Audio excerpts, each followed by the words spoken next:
Rina Randriamasinoro nanao fitsidiana isan-tokantrano teny amin'ny boriboritany fahaenina androany.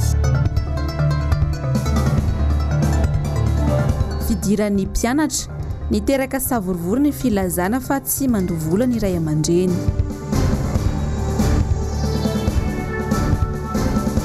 Toekarena firenena sarotra anaovana famatsiam-bola i Madagasikara. Angafaliana tomboklay sy tomboko vavy ny tsidianay ny tokantranonao amin'ity matonaly ity alatsinainy fahavalo amby roapolo ny volana Oktobra 2022. Karakory jiaby atsika jiaby karibu agnaraka ny vaovao eto amin'ny fahitalavitra MBS. Amin'ity niany ity no anisany nanomboka ny fampianarana ireo sekoly mpanjakana jiaby manerana ny Madagasikara. Niteraka savorivory teo amin'ireo ray aman-dreny ny zavanisy izay fitakina vola ataon'ny sekoly eny amin'ny ambaratonga fototra mifanohitra tanteraka amin'ny ranambaran'ny fitondram-panjakana sy ny ministera tompon'andraikitra amin'izany fampianarana izany. Sekoly maromaro teto an-drenivohitra no nahitana n'izay savorivory izay no ny tsy tokony isian'ny vola aloha saingy mbola mitaky izany ireo sekoly. Alatsinainy Tukira marolahy.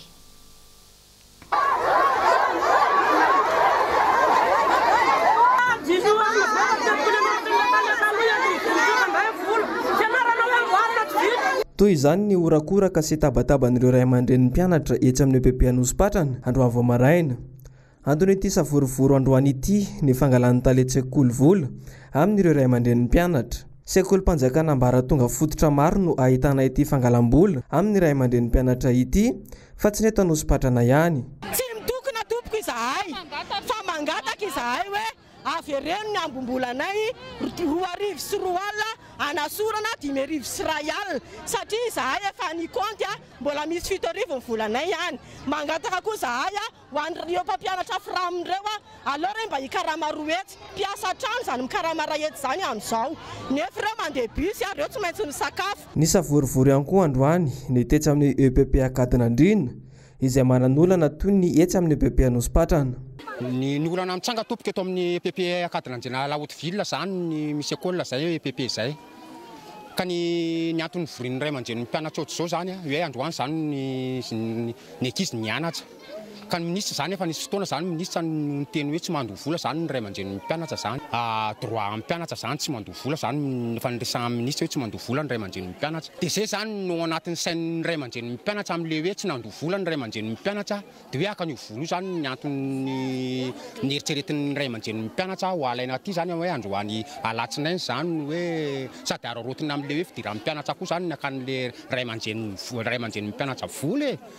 Tsy meny tompoko ny bulletin tsy avela mianatra le zanakay hoe tsy mahazo mianatra zany zay tsy mandoa dia zay tompoko tena tsy manaiky zany fa zay efa nitenen'ny président mihitsy zany hoe tsy mandoa dia tsy mandoa amin'io izy didy jadona be ndenazy tompoko dia tena mijaly zay tompoko satria zanakay ve zany dia irenireny. Niezaky ny naka ny hevitra ireo taletsekoly izahay saingy tsy nisy olona afaka nanome fanazavana.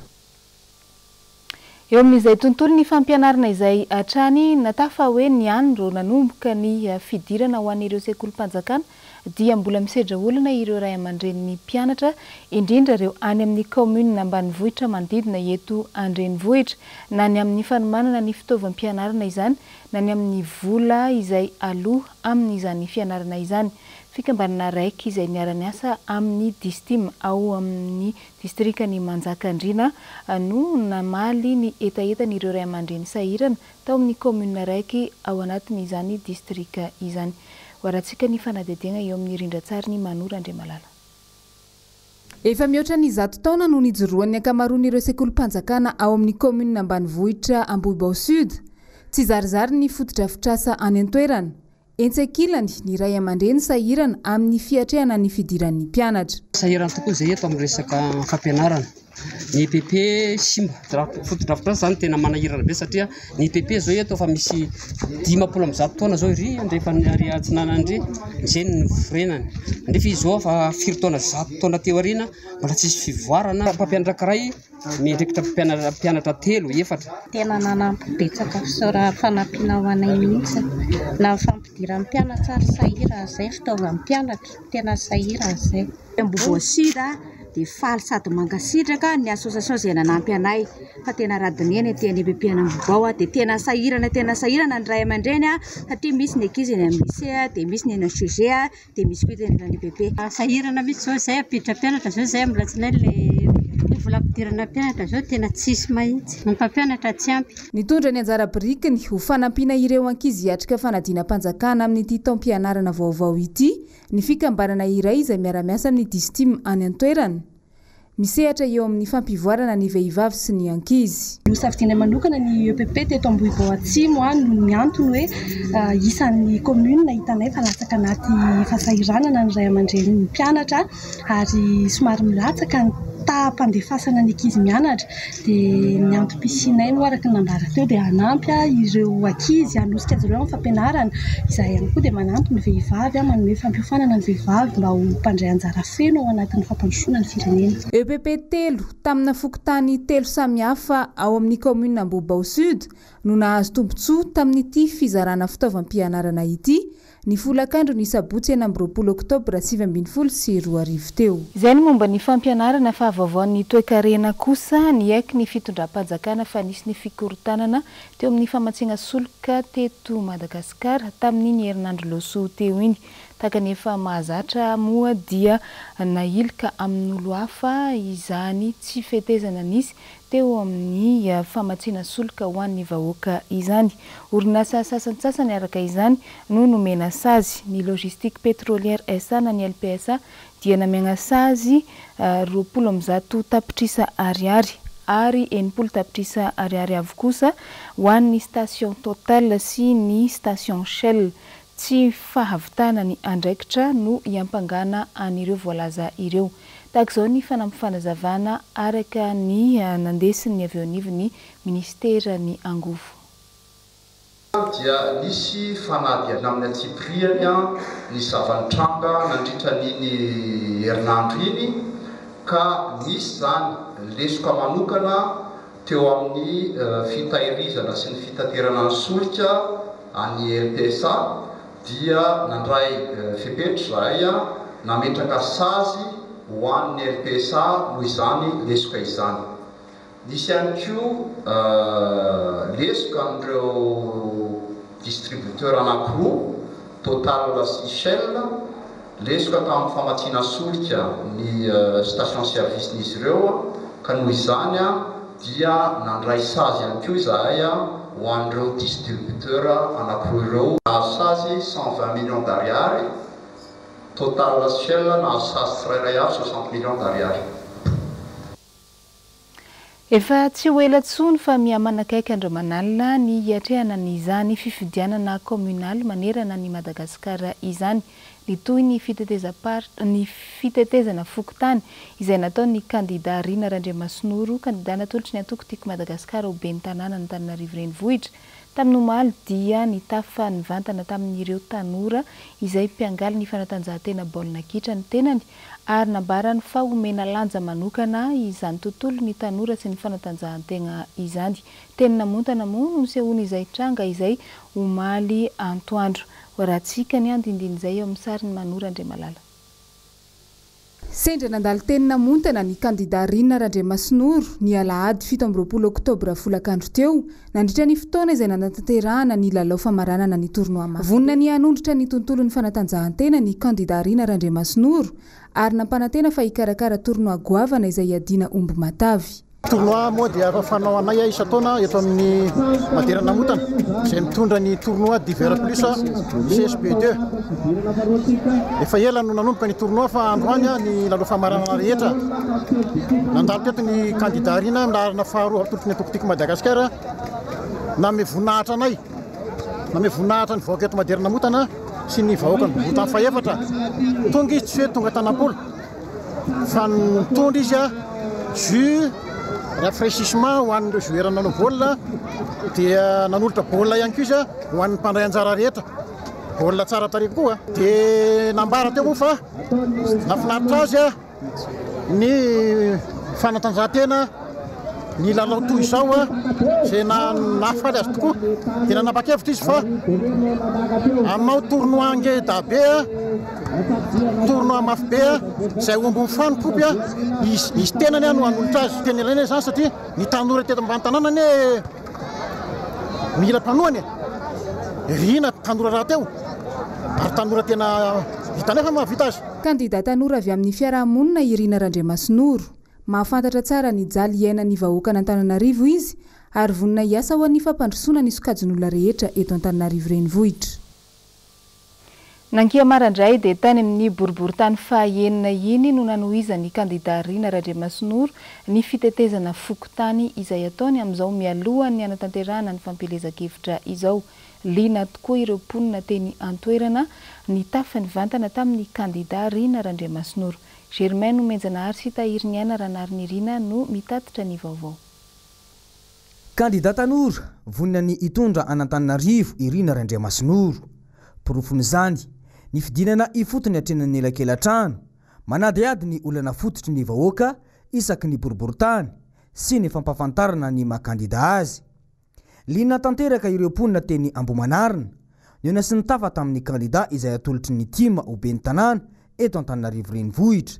Niaraka taminy nandritra ity fotoana fampafantarana sy fitetezana isa-tokantrano ity ny solombavam-bahoaka izay lany tamin'ny anarany antokotiko i Madagasikara. Tonga izy mitsidika ary mijery ny zava-misy sy ny tetan'ny olona zany ao anatin'izay ary mahasombavam-bahoaka anay zay voafidy dia tsy maintsy koa zay mampafantatra azy zany ny olona hoe olona manana traikefa ary olona tanora satria mila tanora tsika ao anatin'ny tena heriny izy ary izy natolotry ny tiako Madagasikara dia normal raha manao anazy daholo ao an-damosiny ny tiako Madagasikara rehetra ary ny tena zavatra tena nahafaly dia tsy ny tima ihany no ao an-damosiny fa non tim dia ao an-damosiny.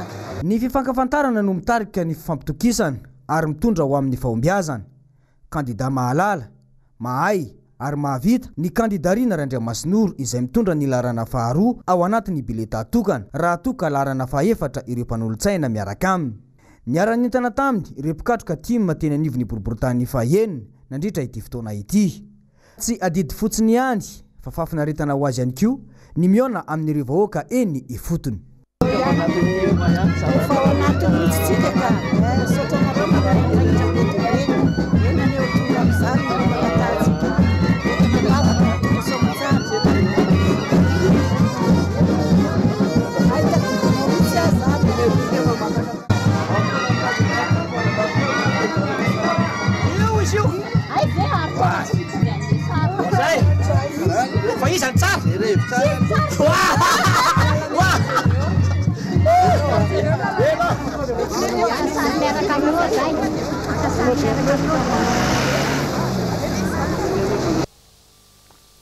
Namory mpagnano gazety ireo tanora izay mipetraka eny amin'ny faritra iva tetsy amin'ny Live Hotel Andavamamba tamin'ity niany ity nampahafantaran'izy ireo fa vonina hiara-iasa sy hanohana ny kandida Irina Randriamasinoro izy ireo.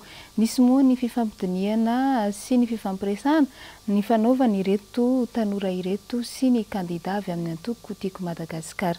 Germain Menjanahary, tahiriniana ranariny Irina. Liana tanteraka ireo mpianatra sy mponina avy any amin'ny sistany saingy miaina sy mipetraka eto an-drenivohitra ny fanakalo-hevitra sy ny fankafantatra tamin'ny kandida Irina Randriamasinoro izay natolotry ny tima ho ben'ny tanàna eto Antananarivo renivohitra teny amin'ny Live Hotel Andavamamba. Nambaran'ireo tanora taorian'ny fampiresahana mivantana tamin'ny kandida fa tanora manana viana mazava ny kandida Irina Randriamasinoro mbola tanora raha teo izy ka manana paikady matotra ho fanampiana ny tanora mitovy aminy. Matoa zany anaiky anao an'le izy dia fantatry fa vita io, vitatsika io. Azonareo zany dia zao za tena miangavy anareo mihitsy andaotsika hiaraka handeha fa io ninonina olana eo olana be dia be zany teneniny zany fa raha olona saritahotra tao anatin'le izy tsy nanaiky nanao an'io satria hoe fantatro ny mahasarotra an'le izy. Fa za matoa nanaiky nanao an'io dia fantatro hoe vitatsika io ary vitatsika mandamina an'io tanàna io andaotsika hiaraka hitsangana mihitsy hiaraka andeha andamina an'le tanàna ampandrosan'io tanàna io ary be dibe le tsindry azo lena ataon'ny fanjakana amintsika ny zavatra tedavintsika fotsiny dia zao hoe zay zoanay amena tsy mitambitamby zay fanampianany hoe ampio na tsy ampio fa matoatsika manao an'io dia vitatsika io fa itsika ezaka hiaro mizoatsika mihitsy. Santatra ampavarano ihany ity fampiresahana androany ity raha ny fantatra ity amin'ireo fikambanana tanora hafa izay mangetaheta ny iona sy tafa amin'ny kandida ny fampiresahana izay ataony ny tanora mantso izy no ho avy ny firenena koa zava-dehibe aminy ny fampiresahana amin'ny samy tanora tahaka izao. Avy amin'ny faritry Lakoto moa filazagna azy ito Antananarivo amin'ny maha tanora zahay faly zay manao ny candidat tanora mitovy amin'ny saranga aminay ary eritreretinay fa mahavita ny vinanasa zay mifanaraka amin'ny tanora ankehitriny. Mbao marika fa tena miraisainy zay eto Antananarivo entina hampandrosana ty renivohim-paritansika ty satria tsy any Antananarivo rety fa ny Madagasikara rehetrarehetra presque mpianatra aby ary tanora ka nanapa-kevitra ary vogno anaovana candidat rina zay moa zany nahita vinanasanazy dia resy lahatra ary zay niany koa moa zany nitafatafa taminazy hitanay fa tena ologno matahotra-Zagnahary izy ary ologno manjareo tikisagna. Fa tsy ho ampy mandavan-taona ny famatsim-bola avy amin'ny fitondram-panjakana ho an'ny commune kiraikiraiky raha ny faneho-kevitra nataony Rado Raparahelina ben'ny tanàna ny ampita-tafika teo aloha ny fahaizana miara-miasa amin'ireo sehatra iraisam-pirenena hoy izy no anisany ahafahana mandroso sy mampandroso ny commune izay tantanana. Asina Andriamalala Toky Ramarolahy. Azo atao tsara ny mampandroso ny commune iray na tsy mitovy hevitra ara-politika amin'ny fitondram-panjakana azy amin'ny tantana azy. Raha ho an'ny commune ampita-tafika manokana maro ny zava-bitany ben'ny tanàna tao anatin'ny fiam-potoana ny tantanan'ny tanàna na dia tsy nitovy loko politika tamin'ny mpitondra-fanjakana azy ampitantana. Anisan'ny nahafahany nampandroso aingana ny commune ihany koa ny fiaraha-miasa niaraka tamin'ny vondrona Europeanina. Misy an'ilay hoe famatsim-bola zany amin'ny Union Européenne natao anatin'ilay hoe projet FIAM fitantanana ifotony ao anatin'ny Mangarara izay isorana be da be ny Son Excellence Monsieur l'Ambassadeur de l'Union Européenne satria dia commune anankiroa no voafatana teto Analamanga ny commune Ampitatafika sy ny commune Alakamisy ny Fenorivo. Ireo ihany amin'ny collectivité territoriale décentralisée eto Analamanga nazo ny fanampiana io ty taona 2024 ty ary mitoya ny taona 2024.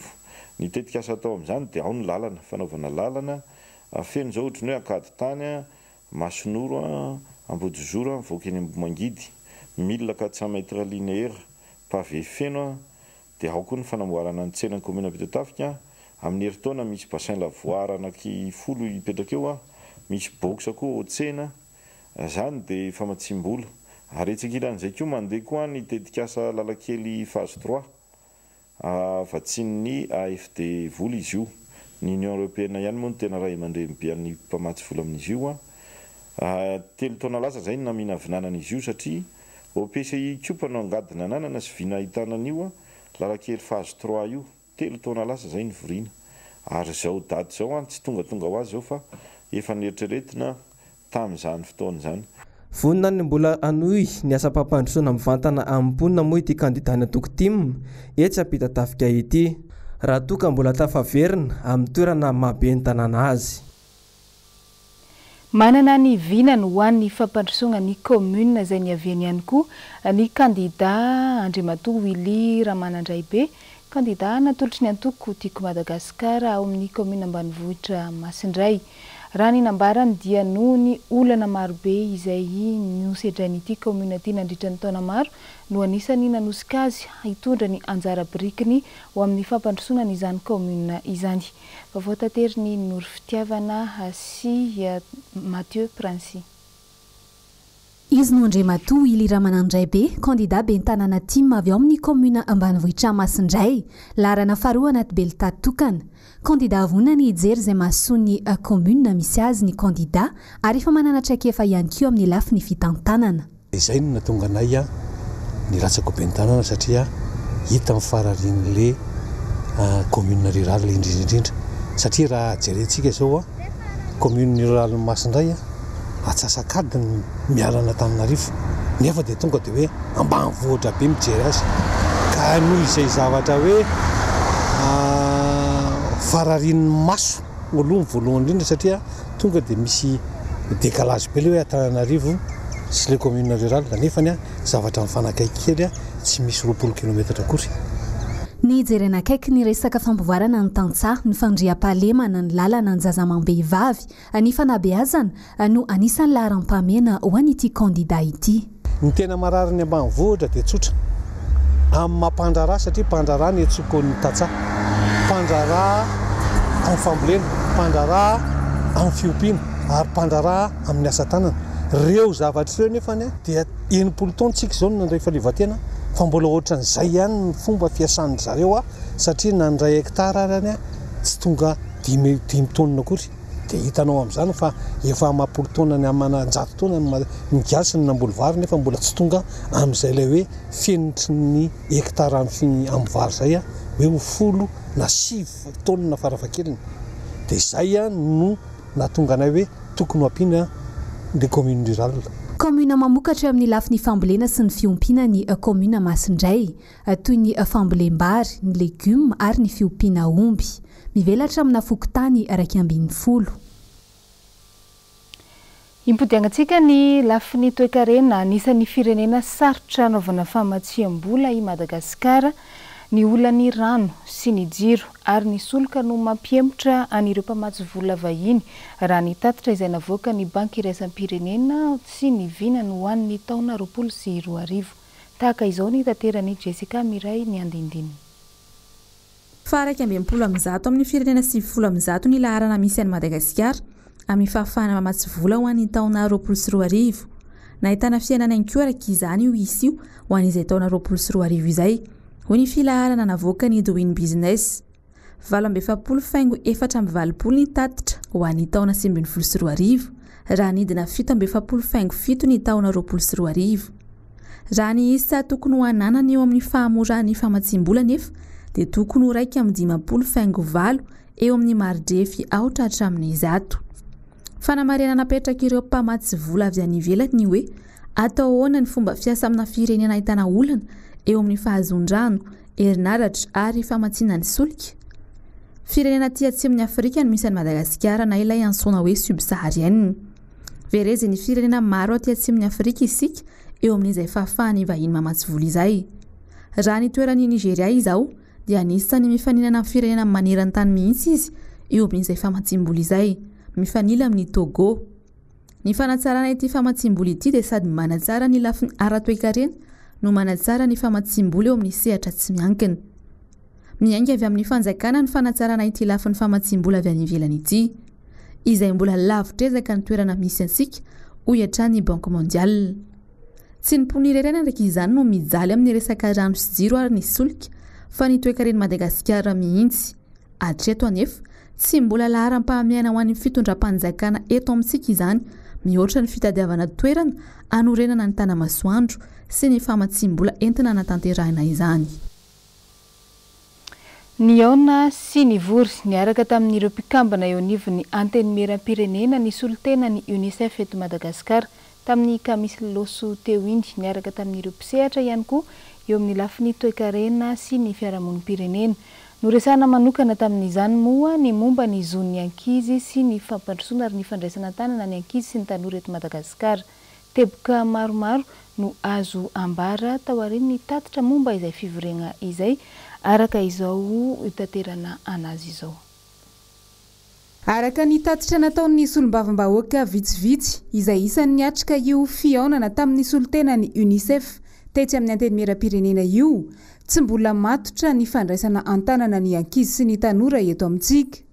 Tsy misy tonga any amin'ny tokony ampiasana azy araka ny fifanarahana amin'ny firenena mikambana ny lela vola natokana ho fandraisana antanana ireo ankizy sy tanora eto Madagasikara. Raha ny fantatra nefa dia mitentina 4 tapitrisa dolara Amerikanina isan-taona no fanampiana omen'ny UNICEF any Madagasikara anaovana fototra fitrasana endrika fanampiana isan-karazany ho an'ny ankizy, indrindra fa any amin'ireo toerana sarodalana.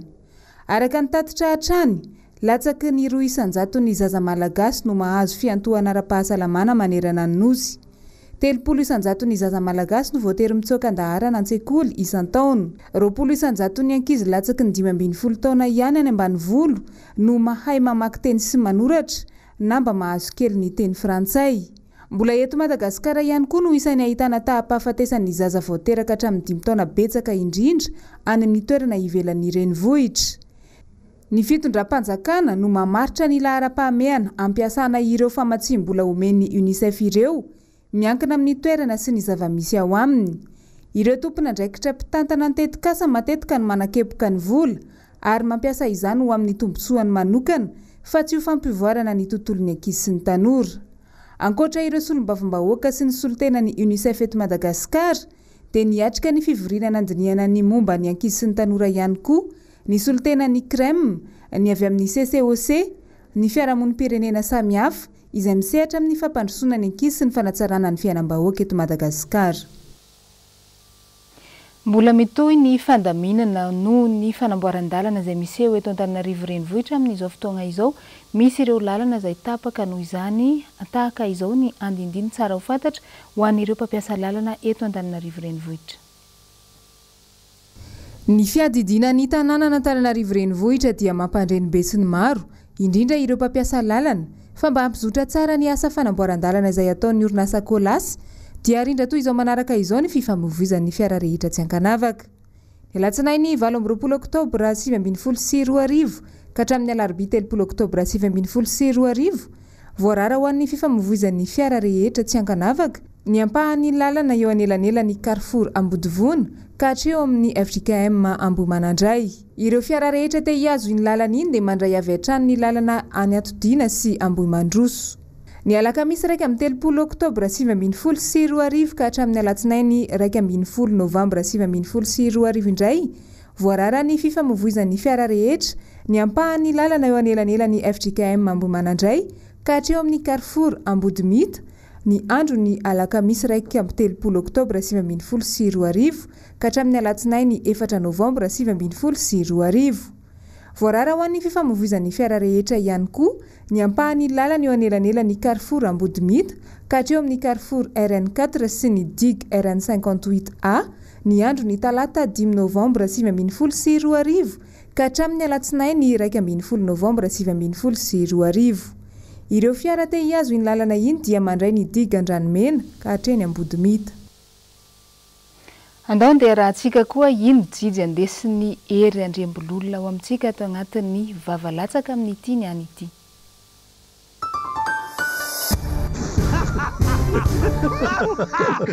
Faly manotra ny araba ho antsika rehetrarehetra manaraka ny fahitalavitra MBS indrindra fa izay efa sasamiandry indray any ity fandarana tao hoe vavalatsaka ity.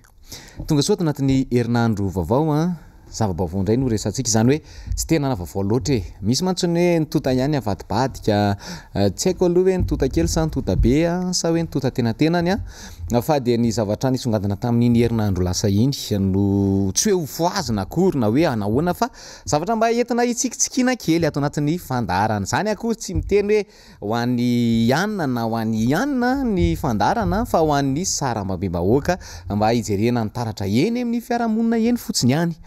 Ny horesantsika androany dia mahakasika ny solika izay tena niteraka resabe tamin'iny herinandro iny.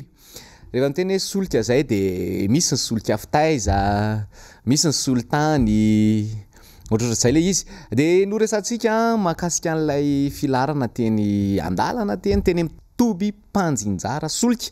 Dia rehefa mijery an'ilay izy eny dia atao hoe tsy maintsy misy an'izay foana ao fiarahamonina, misy ny titikely, misy ny manararoatra, misy kosa nefa dia miandry ny rariny eo. Ka zao anatin'ny fety aman-danonana dia misy natao hoe MC io tsy hoe makina hoe inona akory fa hoe maître de cérémonie. Ka rehefa hoe manao hoe maître de cérémonie zay ianao dia mila mandray fitenenana, mila mitondra fanetanana, ianao no mitarika ny zavatra rehetra mandritra fety aman-danonana. Tsy za aloha nitarika antsika fa aloha ny hira sy mozika no amely an'izay. Dia zao ary ilay izy sady any tokantrano ianao mety mihetsiketsika kely anki ianao hira nampatsiahany lasa tany ty ho foazitsika ity. Est-ce que vous êtes prêts? On va danser, on va chanter et vous regardez ce que je fais là. Ah ouais, musique, à vous.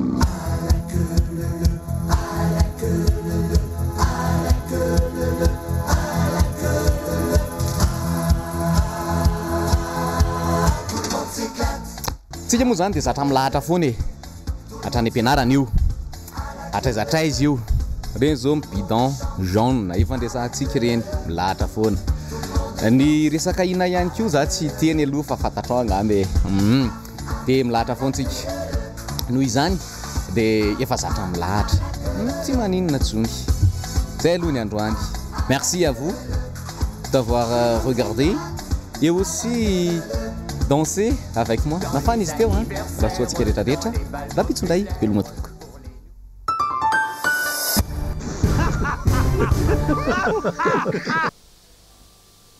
Iny ihany koa nandesitsika namarina ny vaovao tamin'ny tiany any ity, mankasitraka anao nanaraka izany hatramin'ny farany. Amaray hariva karan'izao koa ny fotoanantsika amin'ny fampiralam-baovao eto amin'ny MPS. Manano samy tsara amintsika jiaby, tompoko lahy sy tompoko vavy.